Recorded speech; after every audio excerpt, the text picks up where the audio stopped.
আসসালামু আলাইকুম।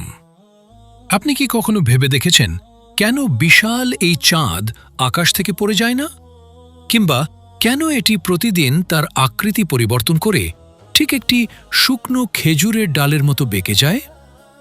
আজ থেকে ১৪০০ বছর আগে, যখন মানুষের কাছে কোনো টেলিস্কোপ ছিল না, তখন সূরা ইয়াসিনের ৩৯ নম্বর আয়াতে মহান আল্লাহ এমন একটি মহাজাগতিক সত্যের কথা বলেছিলেন যা আধুনিক জ্যোতির্বিজ্ঞানীরা মাত্র কয়েক দশক আগে আবিষ্কার করেছেন। আজকের ভিডিওতে আমরা সূরা ইয়াসিনের ৩৯ নম্বর আয়াতের সেই অলৌকিক ব্যাখ্যা এবং চাঁদের মঞ্জিল বা কক্ষপথের রহস্য উন্মোচন করব। এটি কেবল একটি আয়াত নয়, বরং মহাবিশ্বের এক বিশাল গণিত। ওয়াল-কামার কদ্দারনাহু মানায়িলা হাত্তা আযাকাল উরজুনিল কদীম, যার অর্থ, আর চাঁদের জন্য আমি নির্দিষ্ট করে দিয়েছি বিভিন্ন কক্ষপথ বা মঞ্জিল, শেষ পর্যন্ত তা শুকনো ও বাঁকা খেজুর শাখার মতো হয়ে যায়। সূরা ইয়াসিন পবিত্র কুরআনের ৩৬ নম্বর সূরা। এটি একটি মক্কি সূরা, হিজরতের পূর্বে মক্কায় অবতীর্ণ হয়েছে। এই সূরা শুরুতে ইয়া এবং সিন, এই দুটি হুরুফে মুকাত্তাত বা রহস্যময় অক্ষর দিয়ে শুরু হয়েছে। মহান আল্লাহ এর নির্দিষ্ট অর্থ প্রকাশ করেননি, তবে এখান থেকেই সূরার নামকরণ করা হয়েছে। একে কুরআনের হৃৎপিণ্ড বলা হয়। আজ থেকে ১৪০০ বছর আগে মক্কার কুরাইশরা আল্লাহ রসুল সাল্লাল্লাহু আলাইহি ওয়াসাল্লামকে প্রায়ই একটি প্রশ্ন করত, মুহাম্মদ, তুমি যে বলো মৃত্যুর পর আমাদের আবার জীবিত করা হবে, এটা কিভাবে সম্ভব? এই মহাবিশ্ব কি এমনি এমনি চলছে না? মক্কার মানুষেরা তখন আকাশের চাঁদ আর সূর্যকে দেবতা মনে করত, অথবা নিছক আলোর উৎস। তারা ভাবত, এগুলো তো রোজই ওঠে, এতে অবাক হওয়ার কি আছে? তাদের এই উদাসীনতা আর অহংকার ভাঙার জন্যই আল্লাহ তাআলা সূরা ইয়াসিনের এই আয়াতগুলো নাজিল করেন। আল্লাহ যেন মক্কাবাসীদের বলছেন, তোমরা কি ওপরের দিকে তাকাও না? তোমরা কি মনে করো এই চাঁদ তার ইচ্ছামতো চলে? তখনকার আরবরা খেজুর গাছের ওপর নির্ভরশীল ছিল। আল্লাহ তাদের পরিচিত একটি উদাহরণ দিলেন। তিনি বললেন, এই যে বিশাল চাঁদ, একে আমি একটি অদৃশ্য সুতোয় বেঁধে দিয়েছি। এটা প্রতিদিন তার রূপ বদলায়, ছোট থেকে বড় হয়, আবার বড় থেকে ছোট হতে হতে ঠিক তোমাদের ঘরের কোণে পড়ে থাকা ওই পুরনো শুকনো খেজুরের ডালের মতো বাঁকা আর হলুদাভ হয়ে যায়।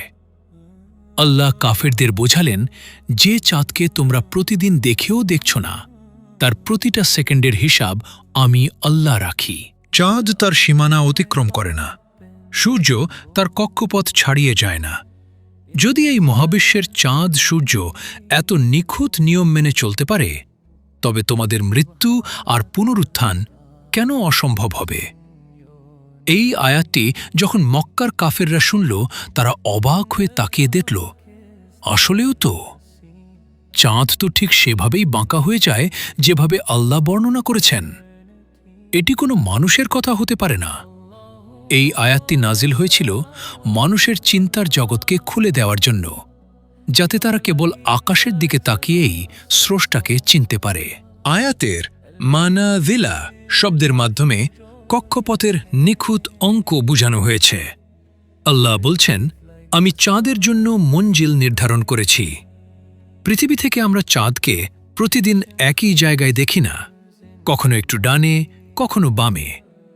জ্যোতির্বিজ্ঞানের ভাষায় একে বলা হয় লুনার ম্যানশনস। আল্লাহ যদি এই মঞ্জিলগুলো ঠিক না করে দিতেন, তবে আমরা ক্যালেন্ডার তৈরি করতে পারতাম না বা জোয়ার ভাটার হিসাব পেতাম না। এখানে আদা শব্দের মাধ্যমে প্রত্যাবর্তনের চক্র বোঝানো হয়েছে। চাঁদ বড় হতে হতে পূর্ণিমার রূপ নেয়। এরপর আল্লাহ বলছেন, এটি আবার ফিরে আসে, অর্থাৎ মহাবিশ্বের সবকিছুই একটি চক্রে বাঁধা। আমাদের জীবনও তেমনি, শিশু থেকে যুবক, যুবক থেকে বৃদ্ধ, তারপর আবার মাটির নিচে ফিরে যাওয়া। আল উরজুনিল কদীম অর্থে অলৌকিক উপমা বোঝানো হয়েছে। এটি এই আয়াতের সবচেয়ে কাব্যিক এবং বৈজ্ঞানিক দিক। আল্লাহ চাঁদকে শুধু বাঁকা বলেননি, বলেছেন পুরনো শুকনো খেজুরের ডালের মতো। কেন পুরনো? কারণ নতুন ডাল সবুজ ও সোজা থাকে। কেন শুকনো? কারণ শুকনো ডাল হলুদাভ হয়, যা ঠিক শেষ রাতের চাঁদের রঙের মতো। 1400 বছর আগে আরবের মানুষের কাছে এর চেয়ে নিখুঁত উদাহরণ আর কিছুই হতে পারত না। সূরা ইয়াসিনের 39 নম্বর আয়াত, ওয়াল কামারা কদ্দারনাহু মানাজিলা হাত্তা আদাকাল উরজুনিল কদীম। আয়াতের প্রেক্ষাপট এবং তৎকালীন সমাজের চিত্রটি অত্যন্ত গভীর। এটি কেবল মহাকাশ বিজ্ঞানের কথা বলে না, বরং একটি জেদি এবং পথভ্রষ্ট সমাজের চিন্তাধারা বদলে দেওয়ার হাতিয়ার হিসেবে নাজিল হয়েছিল। রাসূলুল্লাহ সাল্লাল্লাহু আলাইহি ওয়াসাল্লাম যখন মক্কায় ইসলাম প্রচার করছিলেন, তখন আরবের সমাজ ছিল মূলত বস্তুবাদী ও মূর্তি পূজারী। তাদের চিন্তাধারার প্রধান সমস্যাগুলো ছিল প্রথমত মহাজাগতিক উদাসীনতা। তারা মনে করত পৃথিবী এবং আকাশ চিরকাল এভাবেই চলছে এবং চলবে। এর পেছনে কোনো সুনির্দিষ্ট পরিকল্পনা বা পরিকল্পনাকারী অর্থাৎ স্রষ্টা নেই। দ্বিতীয়ত পরকাল ও পুনরুত্থানে অবিশ্বাস। তাদের সবচেয়ে বড় যুক্তি ছিল মানুষ মারা গেলে যখন হাড়গোড় পচে যাবে, তখন আবার জীবিত করা কিভাবে সম্ভব? তারা সব কিছুকে কেবল সময় বা প্রকৃতির বিবর্তন মনে করত। তৃতীয়ত অন্ধবিশ্বাস। তারা চাঁদ ও সূর্যকে নিয়ে বিভিন্ন কুসংস্কারে বিশ্বাসী ছিল। কেউ ভাবত এগুলো দেবতা, কেউ ভাবত এগুলো কেবল মরুভূমির পথ দেখানোর আলো। কাফেররা রাসূল সাল্লাল্লাহু আলাইহি ওয়াসাল্লামকে বলতো, তুমি যে পরকালের কথা বলো তার প্রমাণ কি? এই মহাবিশ্ব কি ধ্বংস হবে? আবার কি নতুন করে সব সৃষ্টি হবে? তাদের এই যুক্তির বিপরীতে আল্লাহ তাআলা কোনো তাত্ত্বিক কথা না বলে সরাসরি প্রকৃতির দিকে আঙুল তুললেন। তিনি মানুষের চোখের সামনে থাকা প্রতিদিনের ঘটনা অর্থাৎ চাঁদের হ্রাস বৃদ্ধি দিয়ে প্রমাণ করলেন যে সৃষ্টি এবং ধ্বংসের এই চক্র আল্লাহর হাতে। এই আয়াতটি মূলত 3টি বড় সমস্যার সমাধান এবং চিন্তার খোরাক দিয়েছে। প্রথমত স্রষ্টার নিয়ন্ত্রণ প্রমাণ। কাফেররা ভাবত মহাকাশ বিশৃঙ্খল। আল্লাহ 39 নম্বর আয়াতে কদ্দারনাহু অর্থাৎ আমি নির্ধারণ করেছি শব্দ ব্যবহার করে বুঝিয়ে দিলেন চাঁদ নিজের শক্তিতে চলে না। প্রতি রাতে চাঁদ কোথায় থাকবে তার এক চুল নড়চড় করার ক্ষমতা চাঁদের নেই। এটি সরাসরি আল্লাহর কমান্ড বা নির্দেশে চলে। দ্বিতীয়ত পুনরুত্থানের জীবন্ত উদাহরণ। চাঁদ যখন বড় হতে হতে পূর্ণিমায় পৌঁছায়, তখন মনে হয় এর চেয়ে শক্তিশালী আর কিছু নেই। কিন্তু আল্লাহ আবার তাকে ক্ষয় করতে করতে শুকনো খেজুরের ডালের মতো করে দেন। কাফেরদের আল্লাহ বুঝিয়ে দিলেন যে চাঁদকে তোমরা প্রতিদিন শেষ হয়ে যেতে দেখছ এবং আবার জন্মাতে দেখছ, সেই আল্লাহ তোমাদের মৃত্যুর পর পুনরায় জীবিত করতে সক্ষম। চাঁদের এই আদা অর্থাৎ ফিরে আসা মানুষের জীবনচক্রের এক বাস্তব প্রতিচ্ছবি। তৃতীয়ত উপমার মাধ্যমে উপলব্ধি। আরবের মরুভূমির মানুষ দার্শনিক যুক্তি বুঝত না। তারা বুঝত উট, খেজুর আর মরুভূমি। আল্লাহ তাদের বললেন, চাঁদকে দেখছ? ওটা তো তোমাদের সেই ঘরের কোণে পড়ে থাকা শুকনো খেজুরের ডাল উরজুনিল কাদিমের মতোই। এই একটি উপমা মক্কার কাফেরদের বাগরুদ্ধ করে দিয়েছিল, কারণ তারা প্রতিদিন এই দৃশ্য দেখে কিন্তু এর পেছনে সৃষ্টিকর্তাকে নিয়ে ভাবেনি। সূরা ইয়াসিনের 39 নম্বর আয়াতের মর্মার্থ এবং চাঁদ সূর্যের শৃঙ্খলা নিয়ে রাসূলুল্লাহ সাল্লাল্লাহু আলাইহি ওয়াসাল্লামের জীবন থেকে অত্যন্ত গুরুত্বপূর্ণ কিছু শিক্ষা পাওয়া যায়। রাসূলুল্লাহ সাল্লাল্লাহু আলাইহি ওয়াসাল্লাম এই আয়াত এবং এর পরবর্তী 40 নম্বর আয়াত, যেখানে বলা হয়েছে সূর্যের পক্ষে সম্ভব নয় চাঁদকে ধরে ফেলা, এগুলোর ব্যাখ্যা দিয়েছেন আল্লাহর একছত্র নিয়ন্ত্রণ হিসেবে।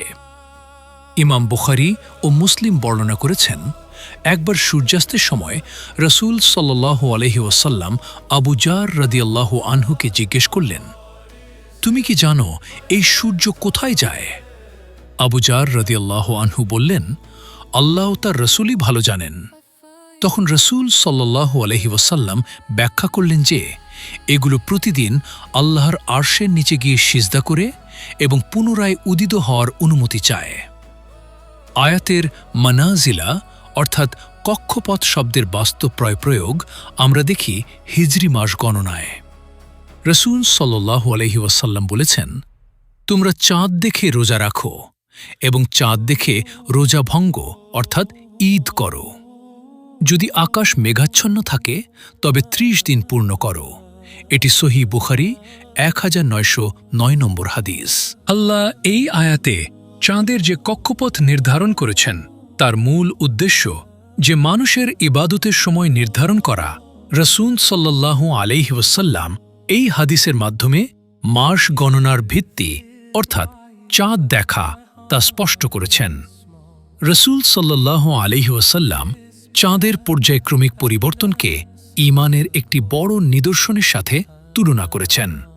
সাহাবী জরির ইবনে আবদুল্লাহ রাদিয়াল্লাহু আনহু বর্ণনা করেন, একবার আমরা রসূল সাল্লাল্লাহু আলাইহি ওয়াসাল্লামের সাথে বসেছিলাম। তিনি পূর্ণিমার চাঁদের দিকে তাকিয়ে বললেন, শোনো, তোমরা তোমাদের প্রতিপালককে জান্নাতে ঠিক তেমনি দেখতে পাবে যেমন এই চাঁদটিকে দেখতে পাচ্ছ। তাঁকে দেখতে তোমাদের কোনো ভিড় বা কষ্ট করতে হবে না। এটি সহিহ বুখারী ৫৫৪ নম্বর হাদিস। যখন সূর্যগ্রহণ বা চন্দ্রগ্রহণ হতো, রসূল সাল্লাল্লাহু আলাইহি ওয়াসাল্লাম বিচলিত হয়ে পড়তেন এবং সালাতুল কুসুফ গ্রহণের নামাজ পড়তেন। তিনি বুঝিয়েছেন যে চাঁদ ও সূর্যের এই কক্ষপথ ও নিয়ম যা ৩৯ নম্বর আয়াতে বর্ণিত, যদি সামান্যতম এদিক সেদিক হয় তবে তা আল্লাহর পক্ষ থেকে বড় কোনো আযাবের সংকেত হতে পারে। তাই মহাকাশের এই পরিবর্তনের দিকে তাকিয়ে ভয় পাওয়া এবং আল্লাহর বড়ত্ব স্বীকার করা মুমিনের কাজ। ওয়াল কামারা কদ্দারনাহু মানাইলা হাত্তা আদাকাল উরজুনিল কাদিম। এই আয়াতের মূল বার্তা হল পরিকল্পিত পরিবর্তন। মহাবিশ্বের কোনো কিছুই স্থির নয়, আবার কোনো কিছুই বিশৃঙ্খল নয়। আল্লাহ চাঁদকে একটি নির্দিষ্ট নিয়ম বা শৃঙ্খলে বেঁধে দিয়েছেন যাতে সে কক্ষপথচ্যুত না হয়। এটি আল্লাহর সার্বভৌমত্ব এবং নিখুঁত ইঞ্জিনিয়ারিংয়ের প্রমাণ। চাঁদের এই হ্রাস বৃদ্ধি আমাদের জীবনের ৩টি প্রধান সত্যকে মনে করিয়ে দেয়। প্রথমত, উত্থান পতন চিরস্থায়ী নয়।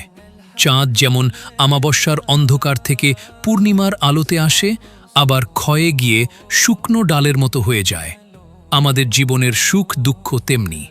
কষ্টের পর যেমন সুখ আসে, সুখের পর পর তেমন পরীক্ষার সময়ও আসে। দ্বিতীয়ত, সময়ের মূল্য। চাঁদের মঞ্জিল বা অবস্থান দেখে আমরা তারিখ ও মাস গণনা করি। আল্লাহ আমাদের শেখাচ্ছেন, প্রতিটি দিন আপনার জীবনের এক একটি স্টেশন। সময় ফুরিয়ে যাওয়ার আগেই সঠিক গন্তব্যে পৌঁছানোর প্রস্তুতি নিন। তৃতীয়ত, অহংকার পতনের মূল। পূর্ণিমার চাঁদ যখন সবচেয়ে বেশি উজ্জ্বল হয় তখনই তার ক্ষয়ের পালা শুরু হয়। মানুষের ক্ষমতা বা সৌন্দর্য যখন তুঙ্গে থাকে তখনই তাকে বিনয়ী হতে হয়, কারণ আল উরজুনিল কাদিম বা জরাজীর্ণ অবস্থায় ফিরে যাওয়া অনিবার্য। একটি বটগাছ বা একটি দালান এর উদাহরণস্বরূপ বলা যায় যে, কল্পনা করুন একটি বিশাল বটগাছ যা একসময় ছিল একটি ছোট চারা। সে বড় হল, ডালপালা মেলল, ছায়া দিল, কিন্তু কয়েক বছর পর সে আবার শুকিয়ে যায়, ডালগুলো ভেঙে পড়ে থাকে। আপনি কি কখনো লক্ষ্য করেছেন একটি বড় দালান তৈরির সময় যে বাঁশ বা কাঠ ব্যবহার করা হয়, কাজ শেষ হলে তা যেমন রোদে পুড়ে একপাশে পরিত্যক্ত ও বাঁকা হয়ে পড়ে থাকে? সূরা ইয়াসিনের এই শুকনো খেজুরের ডাল ঠিক আমাদের জীবনের সেই শেষ অবস্থার উদাহরণ। জন্ম থেকে যৌবন পূর্ণিমা আর বার্ধক্য থেকে মৃত্যু শুকনো ডাল। চাঁদ আসলে প্রতিদিন আমাদের আয়নায় আমাদের ভবিষ্যৎ দেখাচ্ছে। সূরা ইয়াসিনের এই আয়াতটি মূলত আল্লাহর কুদরত বা নিদর্শন সংক্রান্ত। এটি সরাসরি কোনো হুকুম যেমন নামাজ বা রোজা নয়। না মানলে সরাসরি কবিরা গুনাহ হবে। সংক্ষেপে বলা যায়, এই আয়াত না মানা মানে আল্লাহর অস্তিত্ব ও তার অসীম ক্ষমতাকে চ্যালেঞ্জ করা, যা ঈমান নষ্ট হওয়ার মতো ভয়াবহ পরিণতির দিকে নিয়ে যেতে পারে। চাঁদ দেখার দোয়া। মাসের শুরুতে যখন চাঁদ শুকনো ডালের মতো সরু থাকে তখন নতুন চাঁদ দেখার সুন্নাহ দোয়াটি পড়া। আল্লাহুম্মা আহিল্লাহু আলাইনা বিল আমনি ওয়াল ঈমান। অর্থ, হে আল্লাহ, আমাদের জন্য এই চাঁদকে নিরাপত্তা ও ঈমানের সাথে উদিত করুন। এই আয়াতের আমল হল আকাশের দিকে তাকিয়ে স্রষ্টাকে চেনা। যখনই বাঁকা চাঁদ দেখবেন তখনই মনে মনে বলুন সুবহানাল্লাহ। এই এক তাসবিহ আপনার আমলনামায় বিশাল সওয়াব যোগ করতে পারে। চাঁদের কক্ষপথ বা মানাজিলা, লুনার ম্যানশনস সম্বন্ধে বিজ্ঞান বলে চাঁদ পৃথিবীর চারপাশে একটি উপবৃত্তাকার ইলিপ্টিক্যাল পথে ঘোরে। এই যাত্রাপথে চাঁদ প্রতিদিন তার অবস্থান পরিবর্তন করে। বিজ্ঞানের তথ্যমতে চাঁদ পৃথিবীকে একবার প্রদক্ষিণ করতে প্রায় ২৭.৩ দিন সময় নেয়। এই সময়ে এটি ২৮টি ভিন্ন ভিন্ন নক্ষত্রপুঞ্জ বা স্টেশন অতিক্রম করে। আয়াতের সাথে মিলে যায় যে কুরআনে বর্ণিত মানাজিলা বা পর্যায়গুলো মূলত চাঁদের এই দৈনিক অবস্থান পরিবর্তনকেই নির্দেশ করে, যা আধুনিক মহাকাশ বিজ্ঞানের স্বীকৃত। উরজুনুল কাদিম ও জ্যামিতিক প্রতিফলন সম্বন্ধে আল্লাহ এখানে চাঁদের শেষ অবস্থাকে পুরানো শুকনো খেজুর ডালের সাথে তুলনা করেছেন। এর পেছনে দুটি চমৎকার বৈজ্ঞানিক মিল রয়েছে। প্রথমত, আকৃতি, কার্ভেচার। খেজুরের ডাল শুকিয়ে গেলে তা ঠিক একটি ধনুকের মতো বেঁকে যায়। চাঁদের শেষ দশা, ওয়েনিং ক্রেসেন্ট, ঠিক এই জ্যামিতিক বাঁকটি অনুসরণ করে। দ্বিতীয়ত, রং ও দশা, কালার এবং টেক্সচার। খেজুরের ডাল টাটকা থাকলে সবুজ থাকে, কিন্তু পুরনো কাদিম হয়ে গেলে তা হলুদা বাদামি বর্ণ ধারণ করে। শেষ রাতের চাঁদ বা কৃষ্ণপক্ষের শেষ দিকের চাঁদ বায়ুমণ্ডলের প্রভাবে ঠিক এই হলুদাভ বর্ণেরই দেখায়। নিখুঁত গাণিতিক ভারসাম্য। এই আয়াতে বলা হয়েছে চাঁদ তার নির্ধারিত কক্ষপথেই ফিরে আসে। যুক্তি হিসাবে, চাঁদ যদি তার গতিবেগ বা কক্ষপথ থেকে সামান্য বিচ্যুত হতো, তবে হয় এটি মহাকাশে হারিয়ে যেত অথবা পৃথিবীর ওপর আছড়ে পড়ত। এর কক্ষপথের এই স্থায়িত্বই পৃথিবীতে জোয়ার ভাটা নিয়ন্ত্রণ করে এবং প্রাণীজগতের ভারসাম্য রক্ষা করে। আধুনিক বিজ্ঞান যা আজ প্রমাণ করছে, কুরআন সেই ধ্রুব সত্যের দিকে ১৪০০ বছর আগে ইঙ্গিত দিয়েছিল। মনে রাখবেন, উরজুনুল কাদিম একটি উপমা, অ্যানালজি। এটি দিয়ে আল্লাহ আরবের মানুষের চেনা উদাহরণের মাধ্যমে একটি বৈজ্ঞানিক বাস্তবতা বুঝিয়েছেন। এটি কেবল কোনো তথ্য নয়, বরং স্রষ্টার মহিমা প্রকাশের একটি মাধ্যম। বন্ধুরা, আজকের আলোচনায় আমরা দেখলাম সূরা ইয়াসিনের ৩৯ নম্বর আয়াত, ওয়াল কামারা কদ্দারনাহু মানাজিলা হাত্তা আদাকাল উরজুনুল কাদিম। কেবল চাঁদের বর্ণনা নয়, বরং এটি মহাবিশ্বের এক নিখুঁত গণিত। ভিডিওতে আমরা জেনেছি কিভাবে আল্লাহ চাঁদের ২৮টি মঞ্জিল বা স্টেশন নির্ধারণ করেছেন, কেন চাঁদকে শুকনো ও পুরনো খেজুরের ডালের সাথে তুলনা করা হয়েছে, এবং কিভাবে চাঁদের এই জন্ম মৃত্যুর চক্র আমাদের নিজেদের জীবনেরই প্রতিচ্ছবি। সবশেষে একটি কথাই বলবো, আকাশের এই বিশালতা আর নিখুঁত নিয়ম আমাদের শেখায় যে আমরা কেউই এই পৃথিবীতে উদ্দেশ্যহীনভাবে আসিনি। চাঁদ যেমন তার কক্ষপথ থেকে এক চুল পরিমাণ বিচ্যুত হয় না, আমাদেরও উচিত মহান আল্লাহর দেওয়া জীবন বিধান বা কক্ষপথের ওপর অটল থাকা। আজ পূর্ণিমার চাঁদের মতো আমাদের জীবন আলোয় ঝলমল করলেও মনে রাখবেন, সেই উরজুনুল কাদিম বা জরাজীর্ণ অবস্থায় আমাদের ফিরে যেতেই হবে। তাই সেই সময়ের জন্য আমরা কতটুকু প্রস্তুতি নিয়েছি, আজ সেটাই ভাবার বিষয়। কুরআনের এমন গভীর ও বৈজ্ঞানিক ব্যাখ্যাগুলো যদি আপনার ভালো লেগে থাকে এবং আপনার ঈমানকে মজবুত করতে সাহায্য করে, তবে ভিডিওটিতে একটি লাইক দিন। কুরআনের প্রতিটি আয়াতের গভীরে লুকিয়ে থাকা এমন রহস্য এবং জীবনমুখী আলোচনা নিয়মিত পেতে আমাদের কুরআনের আয়াত চ্যানেলটি এখনই সাবস্ক্রাইব করে বেল আইকনটি চেপে রাখুন। আপনার বন্ধুদের সাথে ভিডিওটি শেয়ার করে সাদাকায়ে জারিয়ার সওয়াব হাসিল করুন। আগামী পর্বে দেখা হবে ইনশাআল্লাহ। আসসালামু আলাইকুম ওয়া রাহমাতুল্লাহ।